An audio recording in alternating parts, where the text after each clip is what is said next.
All right, I'm Richard Taylor from the Philosophy Department at Marquette University. This is a lecture for Philosophy 2310, Theory of Ethics at Marquette, and we're talking about the work Utilitarianism by John Stuart Mill. I'm going to begin where I was in class with Chapter 4 and then weave it into Chapter 5 as well.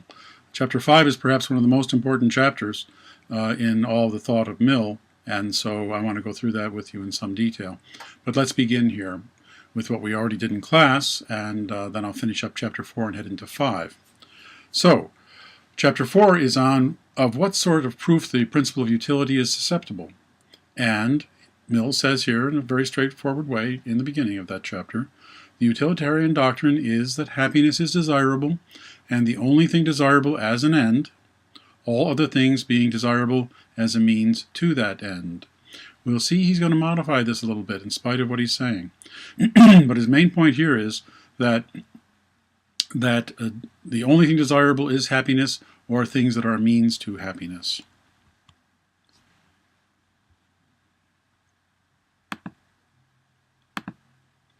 And he then says on the same page, with regard to the question of what evidence there is for the theory of utility, or the greatest good for greatest number principle, he says, quote, the sole evidence it is possible to produce that anything is desirable is that people do actually desire it. And by this he means the fact of the matter is we look at people and people do desire the greatest good for the greatest number, and so that's the evidence that it is desirable. And so if you want proof of the principle, the proof is in fact, the choices that people make and the desires that people have in that regard. However, he does fudge a little bit, in fact, because he says happiness is not the sole thing that people, in fact, desire. He says on 34-35, happiness has made out its title as one of the ends of conduct and consequently one of the criteria of morality. But there's more, in fact, so he continues. But it has not, by this alone, proven itself to be the sole criterion. To do that, it would seem, by the same rule, necessary to show not only that people desire happiness, but that they never desire anything else. Pardon me. So let's go on. So his point is that people desire money, but that's only part of happiness, and of course only as a means, as we've already seen in our studies with Aristotle. Among the goods that people desire, however, is something else, something called virtue, that is excellence or moral excellence. And he says that this is something which nature has us regard as greater than primitive pleasures. That is the idea that we are people of moral virtue, people who seek out what's morally right, people who commit to the greatest good for the greatest number. That in us comes to be something we desire even more than primitive basic pleasures such as food and entertainment and that sort of thing. We desire to be virtuous. That's his point. So that's quite interesting. That's a higher level desire for Mill, a desire to be virtuous or morally good people. And he says the following. There was no original desire of it, and what he's referring here is to the desire for moral virtue or moral goodness. There was no original desire for it, of it, or motive to it, save, or except for, its conduciveness to pleasure, and especially to protection from pain. Again, that's Mill's hedonism. But through the association thus formed, it may be felt a good in itself, and desired as such with as great intensity as any other good. That is, we associate it with something good, and it comes to be desired in its own right, this moral virtue. And with this difference between it, moral virtue, and the love of money, of power, or of fame, that all of these may, and often do, render the individual noxious to other members of society to which he belongs, whereas there's nothing which makes a person so much a blessing to them as the cultivation of the disinterested love of virtue. That is, without any self-interest, the cultivation of virtue or moral virtue itself. So that makes people much more attractive to one another. They regard those people who are virtuous as a blessing to society, a blessing to all in society. So those people are not pursuing happiness in the sense of pleasure in itself, but rather they've modified their understanding of it so as to have a love of virtue as something desired. Then he says on page 37, then, consequently, the utilitarian standard enjoins and requires the cultivation of the love of virtue, that is, the love of moral virtue or excellence, up to the greatest strength possible, as being above all things important to the general happiness. And I'll make a little correction here. As being above all things important to the general happiness. So our minds shift away from pleasure to, in fact, this notion of the utilitarian standard, the greatest good for the greatest number, or utilitarian virtue, and we love the cultivation of that virtue. We seek to be virtuous people. So we transfer our interests over to that in a kind of transcendent way, as opposed to the immediate pleasures. Of course, what we're asserting is that we're after the greatest happiness or the greatest good for the greatest number, where the greatest is pleasure. But nevertheless, we're after that as a high moral principle as opposed to satisfying the pleasures of ourselves as individuals. So the answer to the question of the proof of the principle of utility is indicated pretty clearly on page 37-38. He says the following: we have now then an answer to the question of what sort of proof the principle of utility is susceptible. If the opinion which I have now stated is psychologically true, that is, if human nature is so constituted as to desire nothing which is not either a part of happiness or a means to happiness, then we can have no other proof, and we require no other, that these are the only things desirable. And he goes on, so, if so, happiness is the sole end of human action, and the promotion of it the test by which to judge all human conduct. From whence it necessarily follows that it must be the criterion of morality, since a part is included in the whole. The part of something is included within the whole of something. And the evidence of this is that human beings desire pleasure and avoid pain. Now, key in understanding this is the relationship between will and desire for Mill.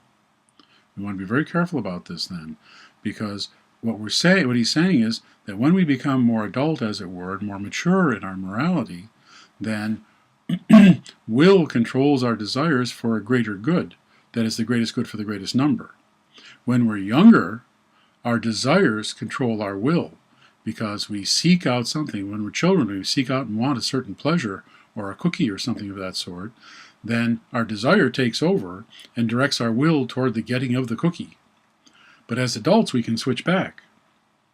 And we have a different relationship where with our rationality, we control the will with a view to what's good for everybody in society, namely greatest good for greatest number, and then we set our desires toward that. So this is what he says on 38-39. Will, the active phenomenon, is a different thing from desire, the state of passive sensibility. So desires, things are presented to us, and then our desire is affected. But he says will is active. It can choose to proceed on its own. Desire needs an object of desire in front of it. Will can seek out something. It can direct us toward a certain action. So will, the active phenomenon, is a different thing from desire, the state of passive sensibility.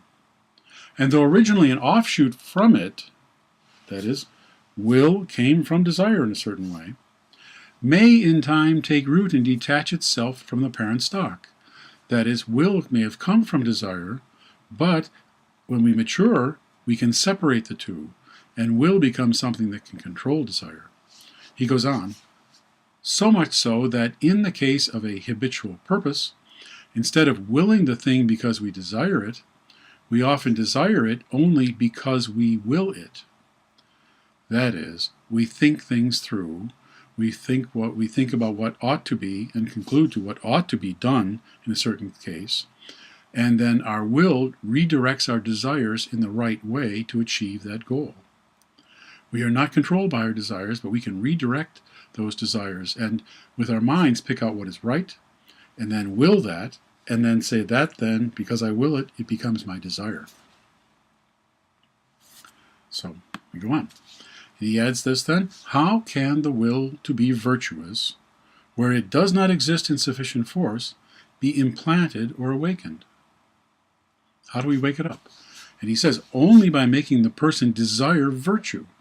And of course, virtue is moral excellence, and it's the greatest good for the greatest number here. How so? By making him think of it in a pleasurable light, or of its absence in a painful one. Well, how do we do that? We think about the pleasurable light, spending time with our friends. We desire to do that sort of thing, or we miss our friends, in a sense, absence in a painful way. And we associate the doing of, he goes on, it is by associating the doing right with pleasure, or the wrong with pain, or by eliciting and impressing and bringing home to the person's experience the pleasure naturally involved in the one, or the pain in the other, that it's possible to call forth that will to be virtuous, which when confirmed acts without any thought of either pleasure or pain. So his idea here is that once we train ourselves, then we will will what is right and virtuous without even bothering to think about pleasure and pain, because we just want to will what is right and virtuous. But of course, behind the right and virtuous is our assertion that we are people who are given assent to the universal principle of greatest good for greatest number. That is the mantra of the utilitarian. So he says on page 39, will is the child of desire, that is, it comes out of desire, and passes out of the dominion of its parent, only to come under that of habit. So habits can have us redirect our desires in the correct way. And if we will to take up new habits or to set aside old habits, then we can reach a point where we don't let desire control us anymore.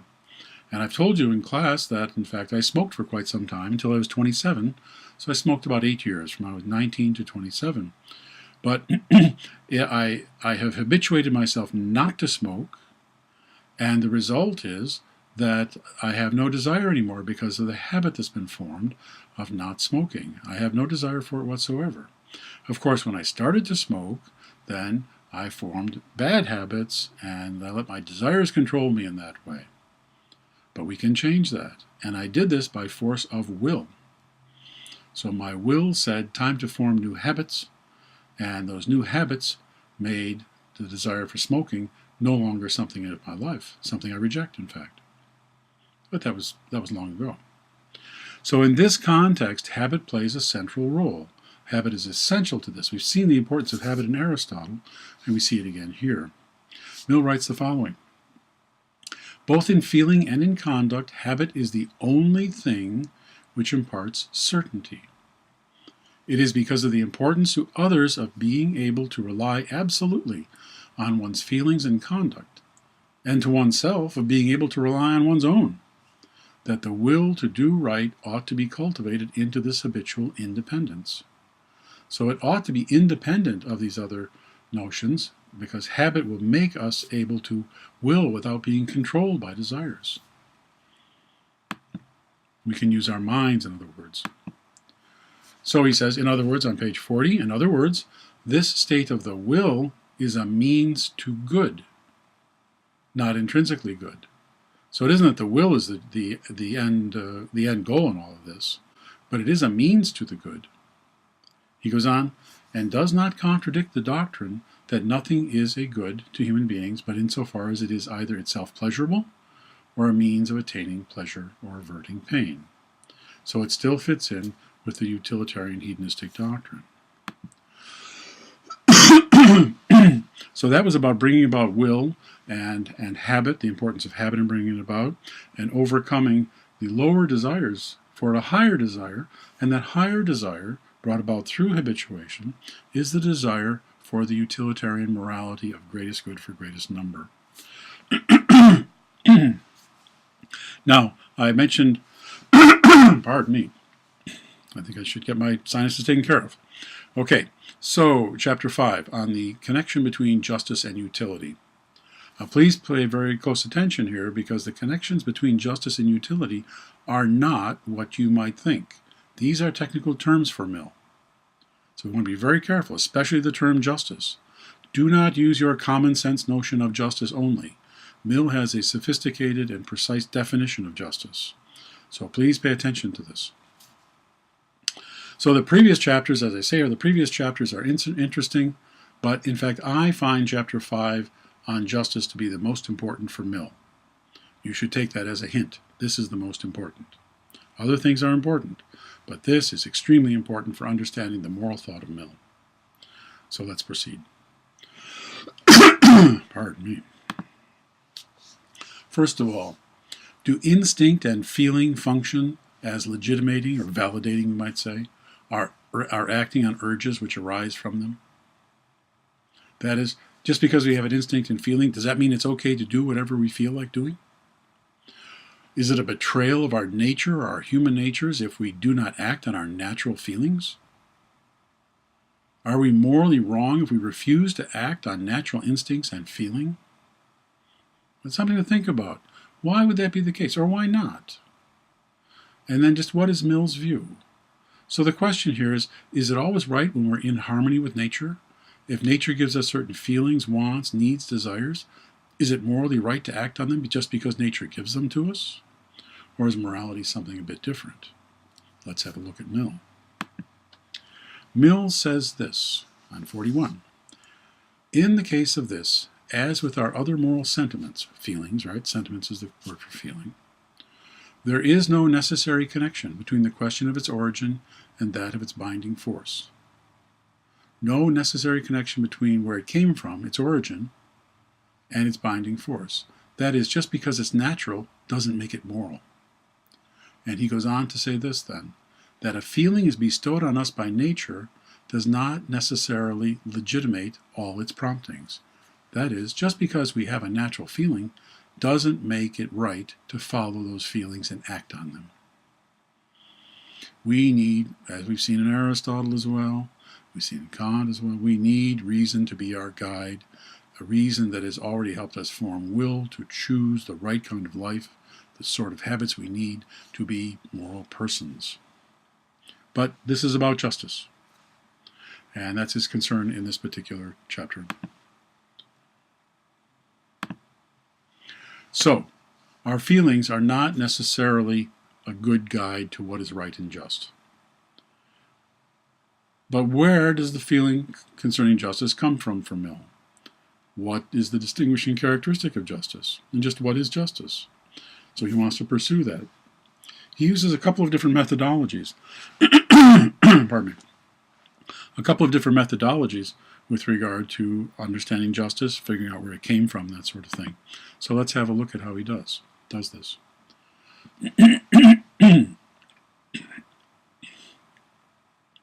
Since the nature of justice is difficult to discern, he says, let's think about it another way.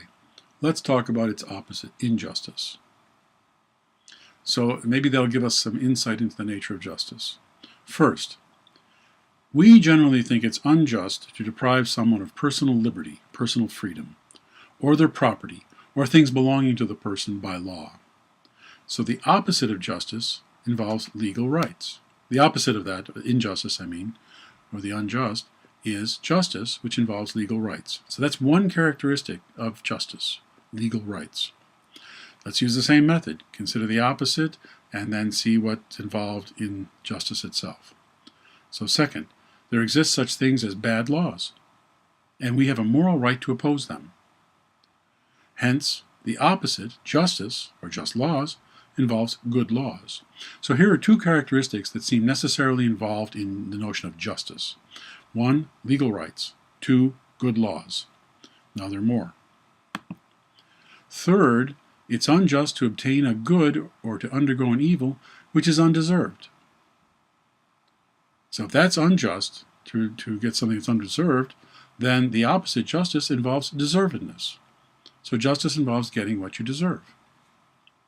Fourth, it's unjust to break faith, that is to lie, that is to renege on a promise.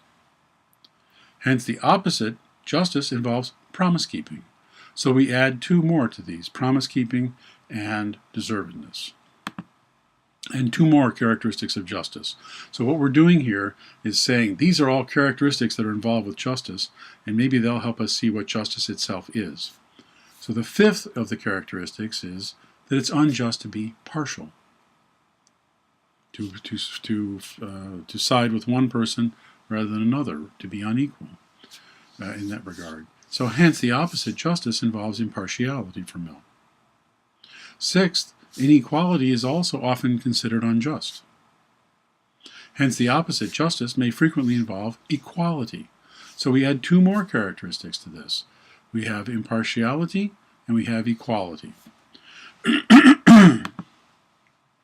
So the 6 common attributes of justice are these: legal rights, the moral right to good laws, deservedness, promise-keeping and truth-telling, impartiality, and equality.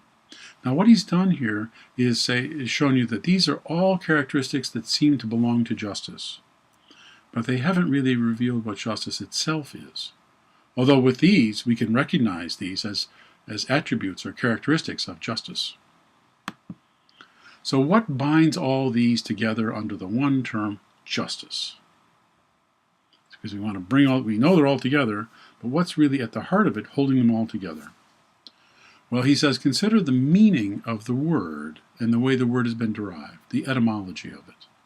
He says the idée mère, or the generating word here, the primitive element, is, in the formation of the notion of justice, was conformity to law.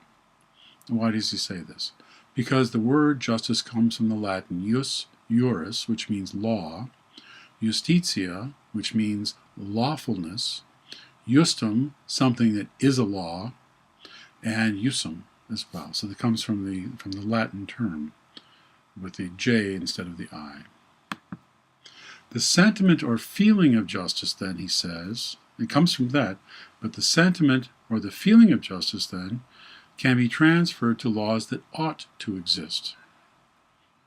So he says the following on page 47. The idea of legal constraint is still the generating idea of the notion of justice, though undergoing several transformations before that notion, as it exists in an advanced state of society, becomes complete.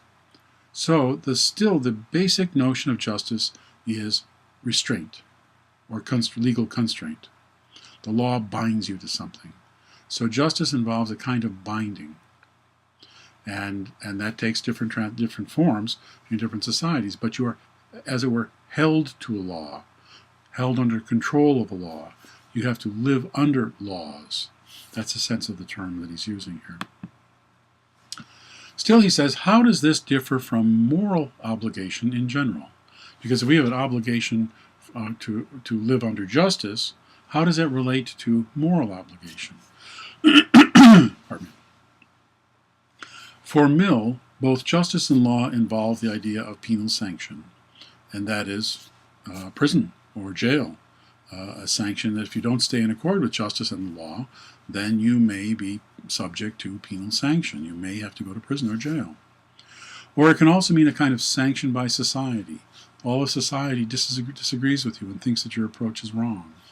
Or sanction by one's own conscience. Recall what we said about conscience, the importance of that for Mill, so that we are sanctioned in some way by our conscience.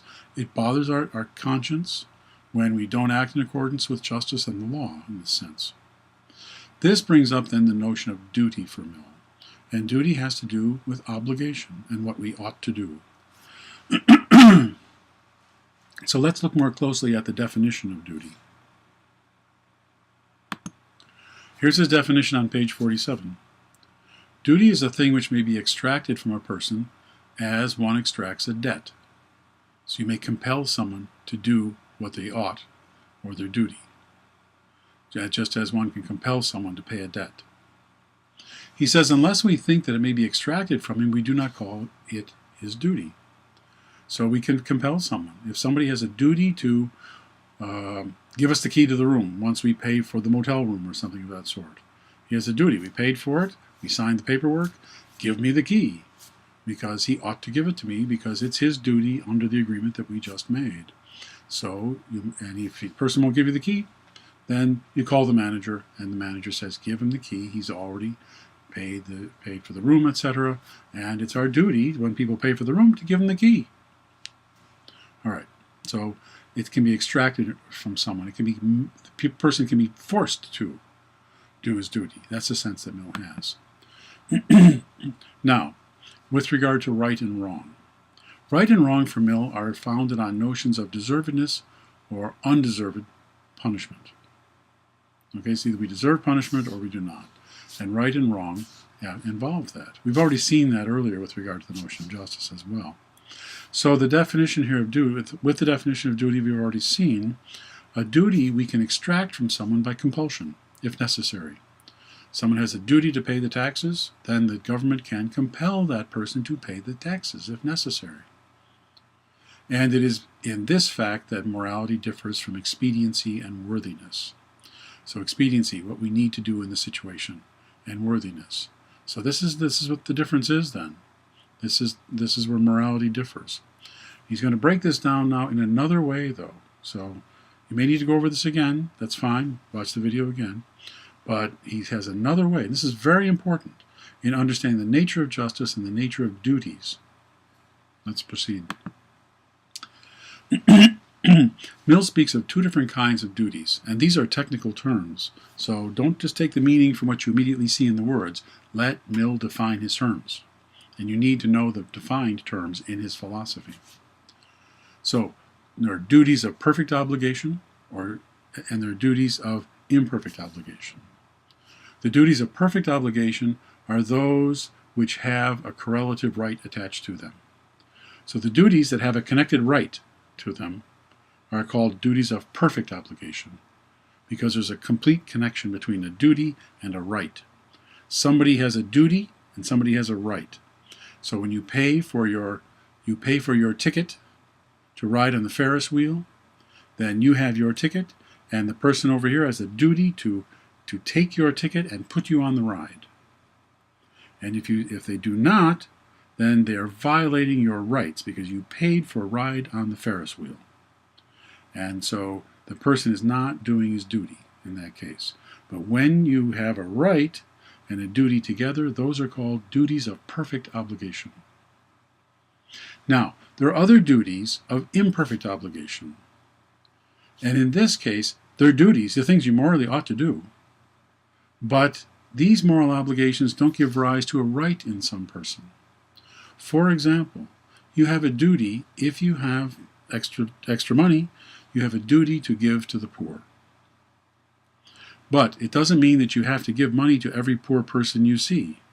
You may choose to give money to a church group or a homeless shelter or something of that sort. It's up to you. If you've got enough that you can give something for the poor, then you have a duty. You ought to do it.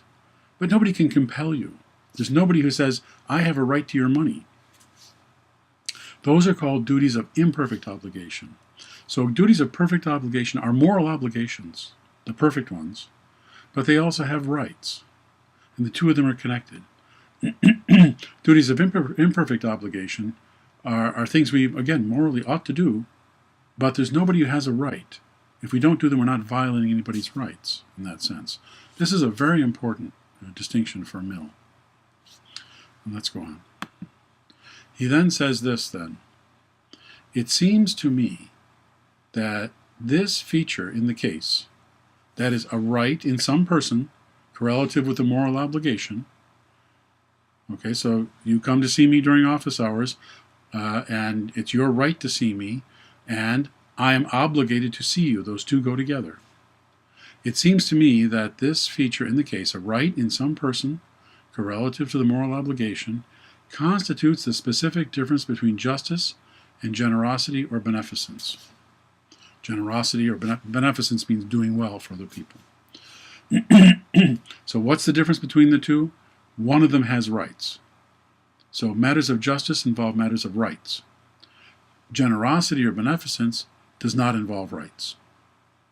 And we want to put this together this way because we're going to see that justice is about the more important things in society.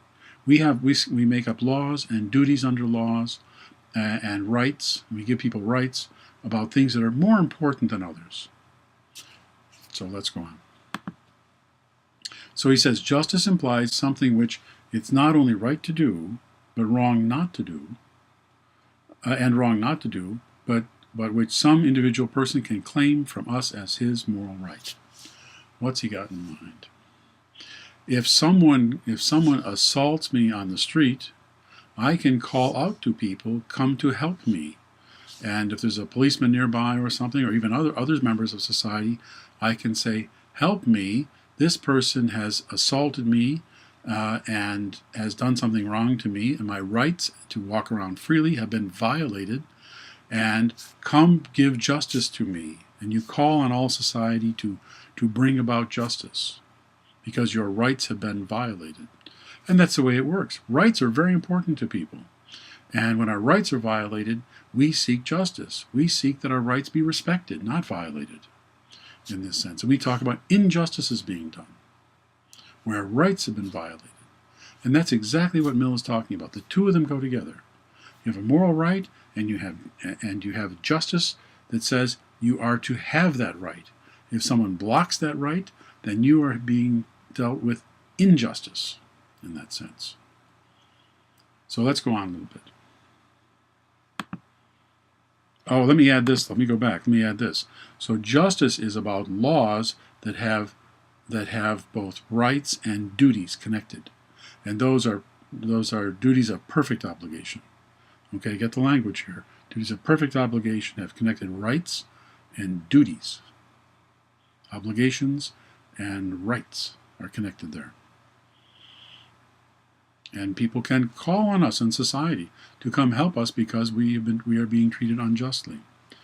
But what I want to stress here in particular is that we can have, as it were, all moral obligations. Put them all in a big ball, so to speak. But it's only that one small part of it, of moral obligations, that we in society decide to be so important that we will say that this is a matter of rights and justice. The rest of it is all morality. So to treat a person decently, not to lie to people and that sort of thing, these aren't matters of law. We can lie to friends on the street. We can do all kinds of things. It's not nice. It's not morally good, but it's not against the law. But to discriminate against someone on the basis of race or origin or religion and that sort of thing in our society is wrong. It violates a person's rights. And that person can reach out for help from society. And that person reaches out to a department of the government which made the laws. And that department is the Department of Justice. So this doesn't have to do with all matters, but matters that are so important that we make laws that give people rights. And I want to stress that. Laws that give people rights. For Mill, there is no natural human right to anything. Rather, rights come about in a system of laws where justice is also involved, and justice involves the governmental or societal enforcement of the rights of people. So you want to think about that. There are laws that are matters of justice that have to do with moral rights. But this doesn't mean that if you're immoral in some way, then you're necessarily violating someone's rights. There's all kinds of ways that we can be immoral. We can not care about the poor, but we're not violating anybody's rights because nobody had a right to my money. Let's go on. Now let's talk about the feelings that go with the idea of justice. Mill says there are two essential ingredients in the feeling or sentiment of justice. First, there's this feeling, two ingredients in the sentiment of justice. One, the desire to punish a person who has done harm. If we see harm being done to someone, then we think the person who's doing the harm ought to be punished. And Mill says this comes from a kind of instinct or something like instinct, and it manifests itself in various ways, in these ways. First, an impulse to self-defense. So we want to defend ourselves. But furthermore, if we see this being done to someone else, we also have the feeling of sympathy. So it's one thing to say that children are starving in Namibia or someplace of that sort, or Sudan, as children are starving. a different thing to actually see it. And when we have the feeling involved in justice here, then it involves our sympathies and our concerns. So we have A, an impulse to self-defense. Secondly, a feeling of sympathy with those who have been harmed. And then the next essential ingredient besides those two is the knowledge or belief that there is some definite, and the slide is a little mixed up here, the knowledge and belief that there is some definite person who has been harmed. I'll repeat that.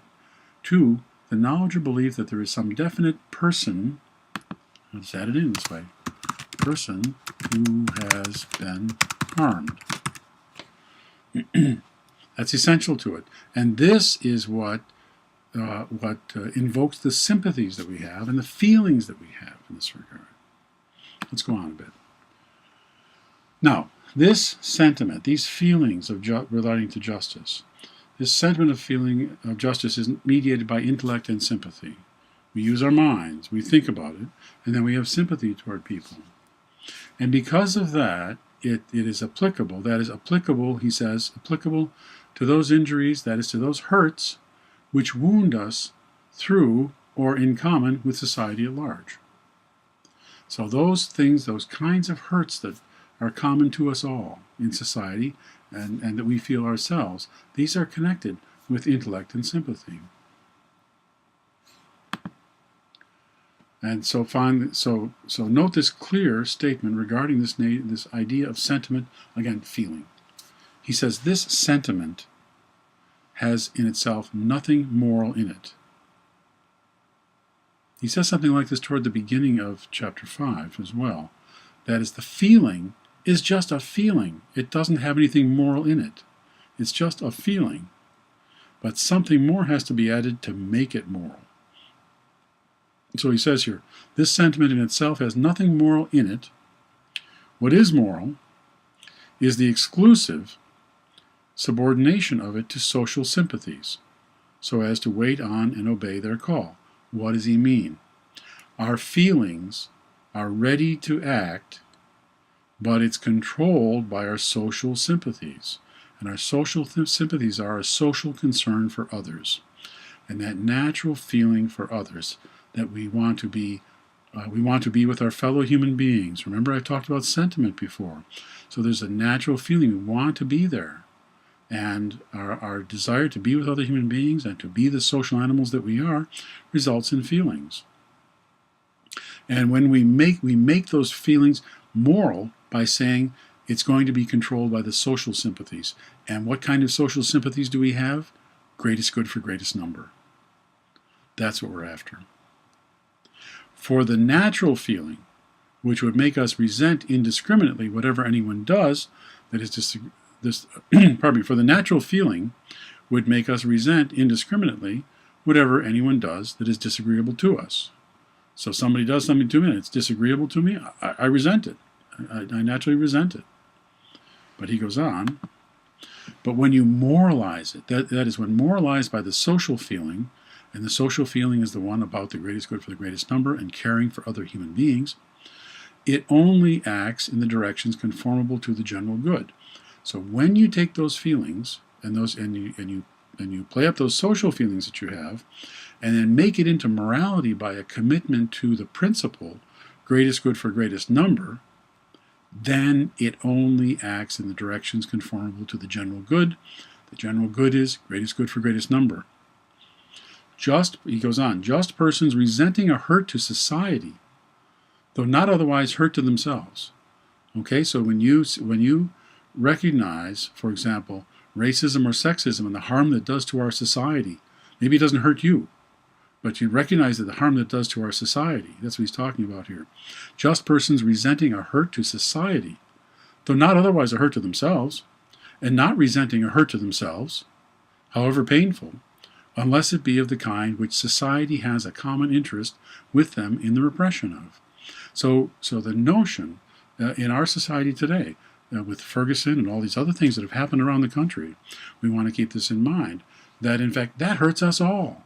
It's a painful hurt to all of us in society when racism is a disruptive force in the lives of any person.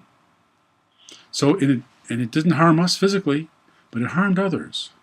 And this is the kind of thing that society has a common interest in repressing. We don't want to allow that sort of thing to happen at all. And you see now the Justice Department has reached out in its analysis of what happened at Ferguson and the social context of what happened there. And now they're going to work to reform the court structure and also the police and others in Ferguson to make it right, because that hurt all of us and continues to. So racism hurts all of us.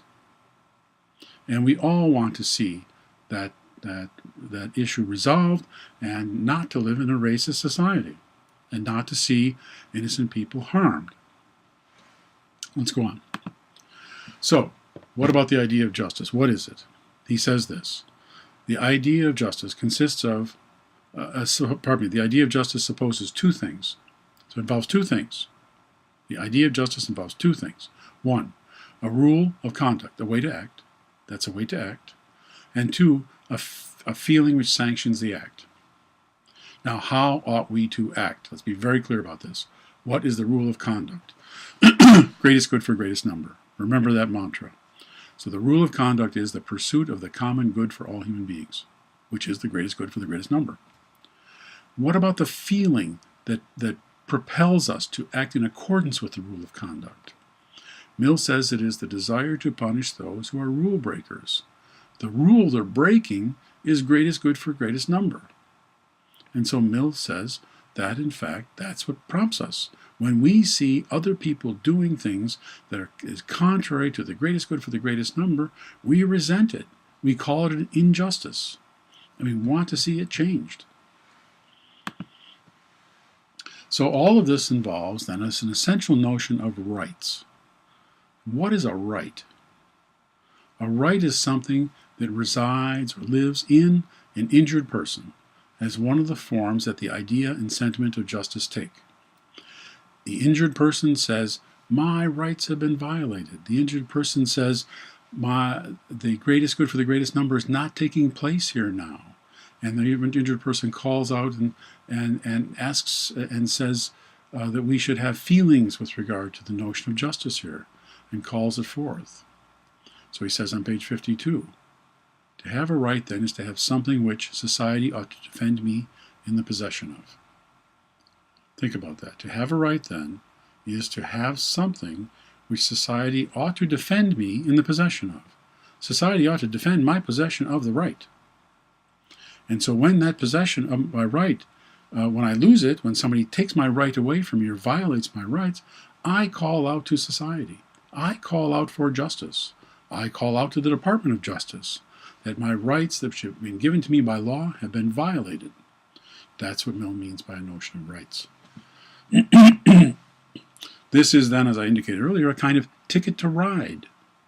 He says, our notion, therefore, of the claim that we have on our fellow creatures to join in making safe for us the very groundwork of our existence, he goes on, gathers feelings around it so much more intense than those concerned in any of the more common notions of utility, that the difference in degree becomes a real difference in kind. That is, rights are different in kind. They're much more special. He goes on, the claim assumes the character of absoluteness.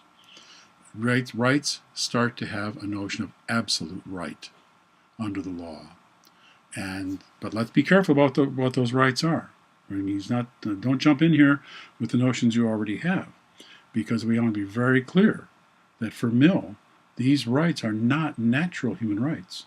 They are given under law. Now, what happens when we have different forms of justice? What principle should guide us in interpreting a situation if we have different kinds of justice? So when we consider the many forms of justice, among them equality, proportionality, and the like, we saw those with Aristotle, distributive justice, that kind of thing. How are we to choose in any situation just what form of justice is the best to use in that situation? Answer, the mantra, greatest good for greatest number. When conflicting, he says this on page 57, then, when conflicting views of justice are at stake, and they give us alternate conclusions on what is the right action, Mill says, social utility alone can decide the preference. Social utility. What is social utility? Well, it's the principle of utilitarianism in social contexts, so it is, again, the greatest good for greatest number alone can decide the preference. If you have two alternate ways of analyzing a situation with regard to right action, then use the principle greatest good for greatest number to decide the preference. That's the meaning of his term here. Social utility alone can decide the preference. So, back to justice, then. What is justice? Justice for Mill is a name for certain classes of moral rules which concern the essentials of human well-being more nearly, and are therefore of more absolute obligation than other rules for the guidance of life. So these classes of moral rules, these are rights, and they're part of justice. So justice concerns rights, and they're about things that are more absolute. They're not covering every single thing we do, but they cover those things which are more important to us in society. So the rights for women to vote, rights for women in the workplace, and many other things. There was a time when there were no laws about these matters, and it was not that important to society. Then society changed, evolved, etc., and people became more conscious of the importance of this. And now there are rights against harassment in the workplace. Federal laws and and state laws have made state laws and state rights. And so when someone's right is violated, then the person goes to the Department of Justice and asks for justice. That is, asks for rights to be defended by the government or by all people. Let's carry on with the quotation here, though. And the notion that we have found to be of the essence of the idea of justice, that of a right residing in an individual, implies and testifies to the more binding obligation. The very idea, then, that we have seen to be involved in the essence of justice is that of a right, and this shows how more binding it is of an obligation than just moral obligation. So this is the strongest of obligations. It is moral as well, but it's strongest of moral obligations where we find that society has given someone a right. So we consider this, I'd already said this, right? Consider how we manifest this. Changes with regard to racial discrimination. We have rights that have been recognized. This has changed over time, and so too with regard to sexual harassment as well. So these are rights that we have given under law to people, rights to be free from discrimination, to be free from harassment, particularly in the workplace or or educational places, that sort of thing. And those are under the federal and state laws. So what is our interest in rights here? He says on page 58, thus the moralities which protect every individual from being harmed by others, either directly or by being hindered in his freedom of pursuing his own good, are at once those which he himself has most at heart. They're closest to us, our own rights, and those which he has the strongest interest in publishing and enforcing by word and deed. So the rights that we give to others in society, those are rights for us as well, and they are valuable, and we will regard these as at the heart of our our strong interest in enforcing, both in word and in action, rights, enforcing it with justice.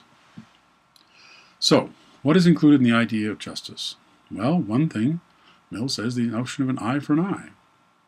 He says, the principle, therefore, of giving to each what they deserve, that is good for good as well as evil for evil, is not only included in the idea of justice as we defined it, but is a proper object of that intensity of feeling or sentiment which places the just, in human estimation, above the simply expedient. So what's expedient? What's immediately useful. But the just is more than that because it's about rights that people have. So, rather, moral duty for Mill arises from the first principles of morals and is involved in the very meaning of utility or greatest happiness principle. So that's where it is, right there. But, and we're just about finished here, but what is the nature of these rights which Mill asserts? Well, we can look at the Bill of Rights. When I've got a URL there for you, you can look at the U.S. Bill of Rights, and we can look at the UN Charter as well. But here, in the Bill of Rights, it says, we hold these truths to be self-evident, that all men are created equal, that they are endowed by their Creator with certain unalienable rights, that among these are life, liberty, and the pursuit of happiness. Now, this claim in the U.S. Bill of Rights claims that there is a natural endowment by the Creator of rights to each and every human being. That is not Mill's view. So let's go on. Here's Mill's view, which is a limited view of rights. And he says this, it's on page 6162, at least in the edition that I was using here. All persons are deemed to have a right to equality of treatment. Now just stop there. The old book that I had, actually, the page changed right there at the comma. But let's just look at that first part. All persons are deemed to have a right to equality of treatment. We say that almost in an absolute way now, because we say that's a matter of rights. But notice what Mill tacks on at the end. Except when some recognized social expediency requires the reverse. Recognized social expediency, a social need, and that is the need for the greatest good for the greatest number. So the notion of a right, as people having a right to equality of treatment, is there for Mill. But if there's a greater social need to achieve the greatest good for the greatest number, the rights can be overridden. These are not natural human rights.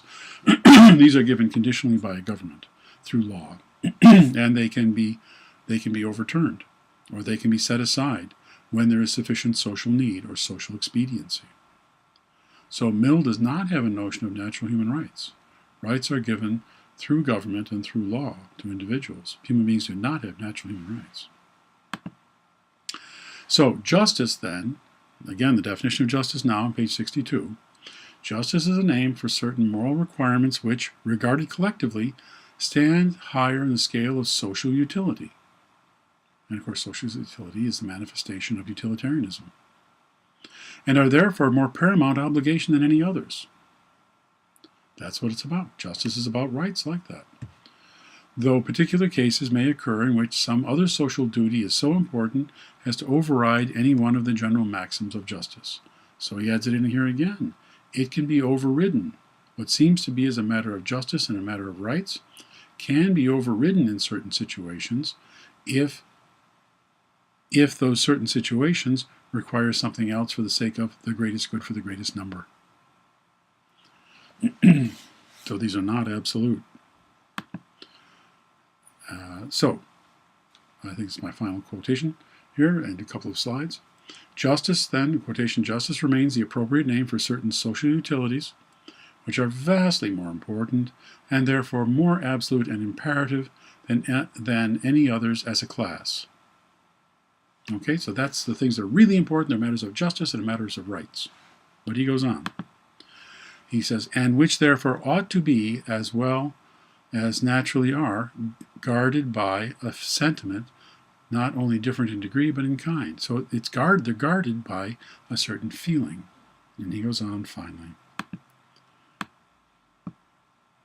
Distinguished from the milder feeling which attaches to the mere idea of promoting human pleasure or convenience, at once by more definite nature of its commands, and by the sterner character of its sanctions.